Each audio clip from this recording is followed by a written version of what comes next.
Hi, once again welcome back to 10 to Learn. 10 to Learnന്റെ മറ്റൊരു വീഡിയോയിലേക്ക് സ്വാഗതം. ഈ വർഷത്തെ 2024 NMMS പരീക്ഷ കംപ്ലീറ്റ് ആയിട്ടുണ്ട്. അതിന്റെ കംപ്ലീറ്റ് പ്രോസസ്സ് കംപ്ലീറ്റ് ആയിട്ടുണ്ട്. ഇന്നലെയായിരുന്നു അതിന്റെ എക്സാം നടന്നിട്ടുള്ളത്. 9/12/2024 എക്സാം. എല്ലാ വിദ്യാർത്ഥികളും ആ എക്സാമൊക്കെ അറ്റൻഡ് ചെയ്ത് അതിൻ്റെ ആൻസർ കീ ഒക്കെ ജസ്റ്റ് ചെക്ക് ചെയ്യുന്നതും അതുപോലെ തന്നെ ഇനി അവരുടെ ഉള്ളിലുള്ള ഒരു ടെൻഷനാണ്, ഒരു ആദിയാണ്, എത്ര മാർക്കാണ് സേഫ് സോൺ ആയിട്ട് വരുന്നത്. അപ്പൊ ഇത്തരത്തിലുള്ള ചർച്ചകളും അല്ലെങ്കിൽ ഇത്തരത്തിലുള്ള കൺഫ്യൂഷനുകളൊക്കെ നിലനിൽക്കുന്ന സമയമാണ്.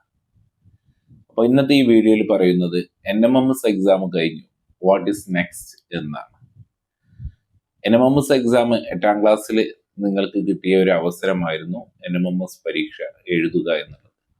കഴിഞ്ഞ 3-4 മാസങ്ങളായിട്ട് അതിന് വേണ്ടിയിട്ടുള്ള ഇന്റൻസീവ് ആയിട്ടുള്ള പ്രിപ്പറേഷനിലായിരുന്നു നിങ്ങളൊക്കെ.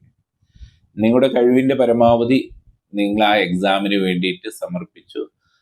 നിങ്ങളുടെ ബെസ്റ്റ് ആയി പെർഫോമൻസ് നിങ്ങൾ ഇന്നലെ എക്സാം ഹാളിൽ നിങ്ങൾ പെർഫോം ചെയ്തു. അത് കംപ്ലീറ്റ് ആയി. Then what is next?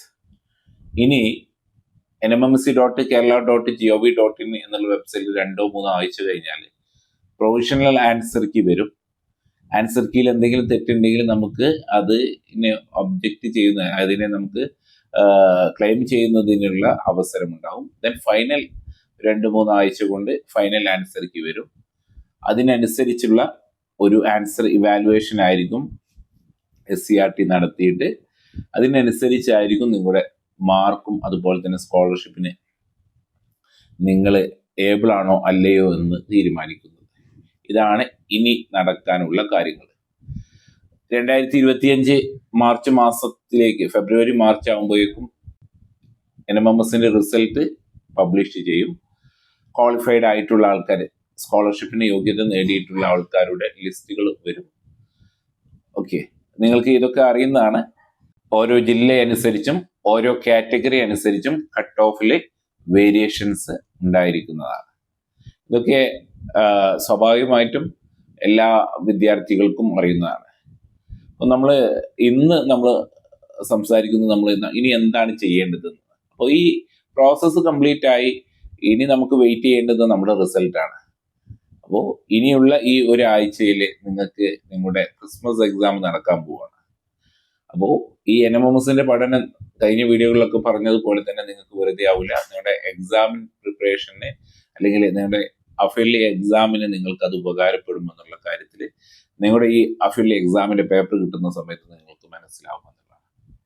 Cut ഓഫിനെ കുറിച്ചും അതുപോലെ തന്നെ സേഫ് സോണിനെ കുറിച്ചൊന്നും നിങ്ങൾ ഇനി വറി ആവേണ്ട. നമ്മൾ 2 ദിവസത്തിനുള്ളിൽ കൃത്യമായിട്ട് പേപ്പറുകൾ അനലൈസ് ചെയ്തതിന് ശേഷം എത്രയാണ് കട്ട് ഓഫ് വരിക, എത്രയാണ് സേഫ് സോൺ എന്നുള്ള രീതിയിലുള്ള ഒരു വീഡിയോ നമ്മൾ പ്രസന്റ് ചെയ്യുന്നതാണ്.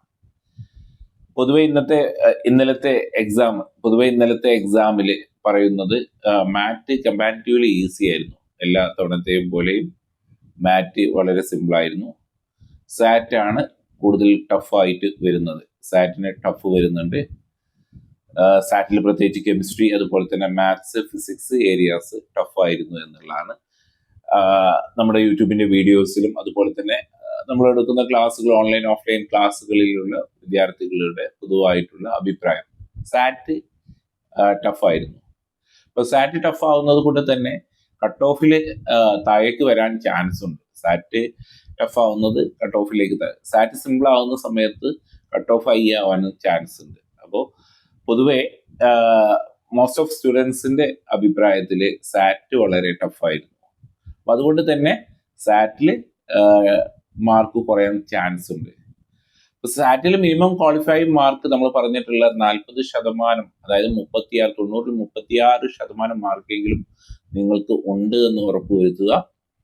ദെൻ മാറ്റിൽ ഒരു 70 മാർക്കോളം ഉണ്ടെങ്കിൽ നിങ്ങൾ ഏകദേശം ഒരു 110ന്റെ മുകളിലാണ്. അപ്പോൾ ഇതൊക്കെ ഈ സാറ്റിന്റെ ടഫ്നെസ് നോക്കിയിട്ട് നമുക്കൊരു 110 സേഫ് സോണാന്ന് പറയാം. പക്ഷെ നമ്മൾ കൃത്യമായിട്ട് അത് അനലൈസ് ചെയ്തിട്ട് എത്രയാണ് കട്ട് ഓഫ് വരിക, എത്രയാണ് ഓരോ കാറ്റഗറി വൈസ്, ജില്ല വൈസ് കട്ട് ഓഫ് എത്ര വരിക എന്നുള്ളത് നമ്മൾ വീഡിയോ ആയിട്ട് ചെയ്യും. അപ്പോൾ നിങ്ങൾക്കൊരു 110ന് മുകളിൽ 115ന് മുകളിലൊക്കെ ഉണ്ടെങ്കിൽ നിങ്ങൾ റിലാക്സ് ആയിട്ട് നിങ്ങളുടെ ക്രിസ്മസ് എക്സാമിന് പഠിക്കാൻ നോക്കുക. ഓക്കെ, ഇതാണ് ആദ്യമായിട്ട് NMMS എക്സാം കഴിഞ്ഞു, വാട്ട് ഈസ് നെക്സ്റ്റ് എന്നുള്ളത്. ദെൻ 9-10 ക്ലാസ്സുകളിൽ നിങ്ങൾ പഠിക്കുന്ന സമയത്ത് 10ാം ക്ലാസ്സിൽ NTSC പരീക്ഷ 2022 മുതൽ NTSC പരീക്ഷ ഇല്ലാതാക്കിയിട്ടുണ്ട്. NTSC പരീക്ഷ ഉടനെ തന്നെ വീണ്ടും വരുമെന്നുള്ള വാർത്തകളൊക്കെ വരുന്നുണ്ട്. അപ്പൊ നിങ്ങൾ 9ലോ അല്ലെങ്കിൽ 10ലോ എത്തുന്ന സമയത്തായിരിക്കും NTSC. അപ്പൊ NTSC പരീക്ഷ മുന്നിൽ കണ്ടിട്ടുള്ള ഒരു പ്രിപ്പറേഷൻ നിങ്ങൾ നടത്തുക. 10ാം ക്ലാസ്സിൽ പഠിക്കുന്ന ഏതൊരാൾക്കും എഴുതാൻ പറ്റുന്ന ഒരു പരീക്ഷയാണ് NTSC, national talent search exam. 2022 മുതൽ NTSC നടന്നിട്ടില്ല. അപ്പോൾ ഉടനെ തന്നെ അതിന്റെ സിലബസിലും പാറ്റേണിലൊക്കെ മാറ്റം വരുത്തിയിട്ട് പുതുതായിട്ട് NTSC വരും. അപ്പോൾ ഇപ്പോൾ 8ാം ക്ലാസ്സിൽ പഠിക്കുന്ന നിങ്ങൾക്ക് ഒരു 10ലാകുമ്പോഴേക്കും നിങ്ങൾക്ക് NTSC പരീക്ഷയ്ക്ക് എഴുതാൻ പറ്റുമെന്നാണ് കരുതുന്നത്. അപ്പൊ അതൊക്കെ മുന്നിൽ കണ്ടും മറ്റുള്ള കോമ്പറ്റേറ്റീവ് സ്കോളർഷിപ്പ് എക്സാമുകളെ മുന്നിൽ കണ്ടിട്ടുമുള്ള പഠനം ഉണ്ടാക്കുക. NMMS പഠനം എന്നുള്ളത് നിങ്ങളുടെ അക്കാഡമിക് ആയിട്ടുള്ള ക്വാളിറ്റി വർദ്ധിപ്പിച്ചിട്ടുണ്ടാവും എന്ന കാര്യത്തിൽ യാതൊരു സംശയമില്ല. അപ്പോൾ NMMS പരീക്ഷ എഴുതിയത് കൊണ്ടുള്ള നിങ്ങൾക്ക് അനുഭവിച്ചിട്ടുള്ള എക്സ്പീരിയൻസ് നിങ്ങൾക്ക് ഈ വീഡിയോയുടെ താഴെ നിങ്ങൾക്ക് ഷെയർ ചെയ്യാവുന്നതാണ്. അപ്പോൾ നമ്മുടെ കട്ട് ഓഫും അതുപോലെ തന്നെ സേഫ് സോൺ മാർക്കുകളെ കുറിച്ചും മറ്റുള്ള ഡിസ്കഷൻ നെക്സ്റ്റ് വീഡിയോയിൽ നമുക്ക് തുടരാം. കഴിഞ്ഞ 2 വീഡിയോകൾക്ക് താഴെയായിട്ട് നമ്മുടെ ആൻസർ കീം അതുപോലെ തന്നെ എക്സാം കഴിഞ്ഞതിന് ശേഷം ആദ്യ വീഡിയോക്കെതിരെ അതിന്റെ താഴെയൊക്കെ ആയിട്ട് ഓരോരുത്തരും മാർക്ക് കമന്റ് ചെയ്യുന്നുണ്ട്. 138 ഉണ്ട്, 140 ഉണ്ട്, 178 ഒക്കെ ഓരോരുത്തർ കമന്റ് ചെയ്തിട്ടുണ്ട്.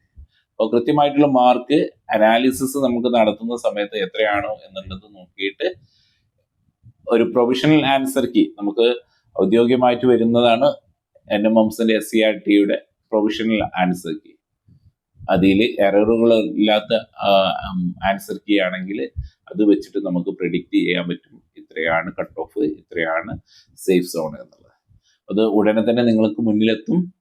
അതിനു വേണ്ടിയിട്ട് വെയിറ്റ് ചെയ്യാം. ദെൻ മറ്റുള്ള കാര്യങ്ങളിലൊന്നും നിങ്ങളിപ്പോൾ ശ്രദ്ധ കൊടുക്കാതിരിക്കുക. നിങ്ങളുടെ ആഫ്റ്റർലെ എക്സാമിന് നന്നായിട്ട് പ്രിപ്പയർ ചെയ്യുക. ഓക്കെ, എന്തെങ്കിലും സംശയം ഉണ്ടെങ്കിൽ വീഡിയോക്ക് താഴെ നിങ്ങൾക്ക് കമൻ്റ് ആയിട്ട് ചോദിക്കാവുന്നതാണ്.